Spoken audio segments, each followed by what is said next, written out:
saya Emalia Saputri. Saya mahasiswa dari Stisipor Raja Haji Tanjung Pinang. NIM saya 19/10/2015. Di sini saya akan menjelaskan tentang digital ekonomi. Apa yang dimaksud dengan digital ekonomi?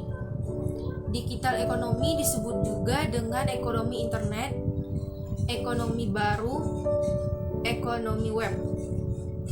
Ekonomi digital semakin terkait dengan ekonomi tradisional, membuat penggambaran yang jelas semakin sulit.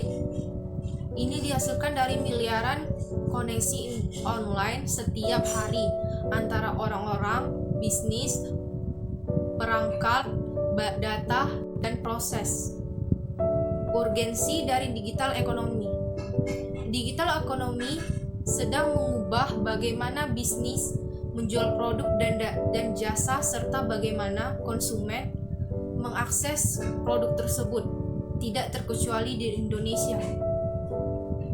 Dalam laporan Google Temasek memperkirakan nilai ekonomi digital Indonesia pada tahun 2018 mencapai USD 27 miliar dan berpeluang tumbuh hingga USD 100 miliar pada 2025. Ekonomi digital tidak melulu e-komersi, tetapi sudah mencakup online, travel atau jasa perjalanan, dan akomodasi, riding hailing atau jasa pemesanan taksi, dan online media atau jasa langganan musik dan video. Pertumbuhan di komersi diperkirakan mencapai USD 53 miliar pada 2025 dari USD 12,2 miliar di 2018. Diikuti online travel yang akan tumbuh menjadi USD 20 miliar pada 2025 dari USD 8,6 miliar dari 2018.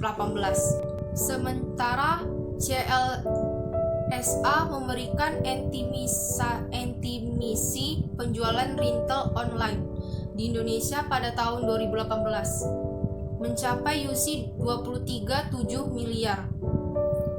Angka itu diperkirakan meningkat menjadi USD 58,6 miliar pada 2020. Platform terbesar e-komersi di Indonesia adalah Tokopedia, Shopee, Bukalapak, Lazada, dan Bilibili. Penetrasi ekonomi digital itu memberikan peluang bagi pelaku usaha UMKM. Oleh karenanya, pemerintah mendorong pembangunan ekosistem ekonomi digital strategis yang salah satunya melalui UMKM Go Online.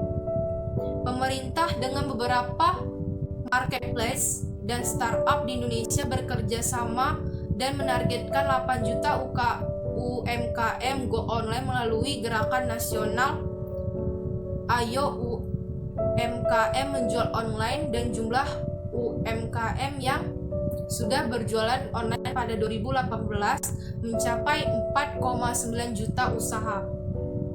Hingga tahun 2018, pemerintah sudah melakukan 4 program inisiatif yang berkolaborasi dengan kementerian atau lembaga terkait, yaitu onboarding atau mendorong pelaku UMKM offline menjadi online, active selling atau pendampingan kepada para UMKM sudah go online untuk meningkatkan transaksi online, scale up bisnis atau membantu pelaku UMKM untuk meningkatkan skala bisnisnya, hingga go internasional atau gerakan mendorong pelaku UMKM meningkatkan jangkauan besar menjadi internasional.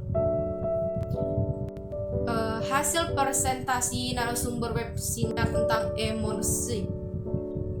E-komersi karena dengan berjalannya online, manusia tidak lagi harus pergi ke pusat perbelanjaan. Sekarang tinggal mengunjungi situs e-komersi dan berbelanja, segala transaksi selesai dan barang sampai di depan pintu rumah.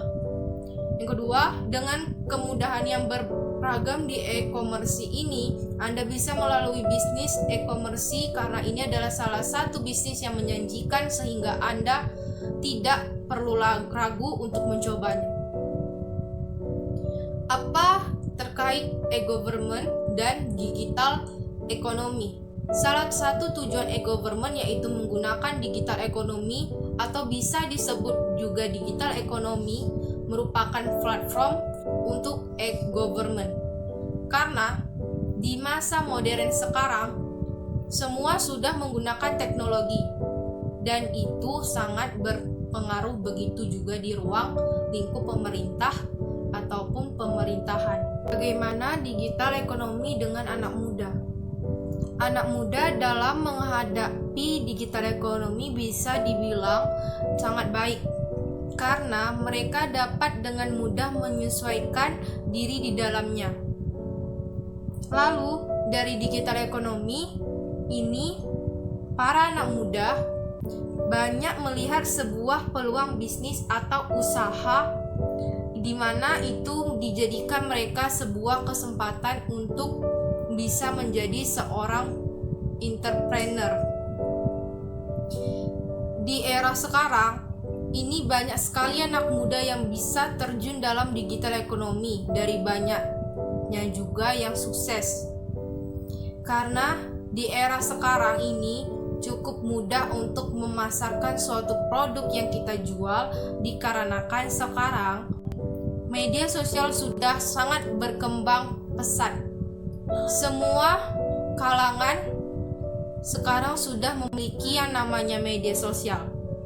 Hal ini yang dimanfaatkan oleh anak-anak muda zaman sekarang di dalam dunia digital ekonomi.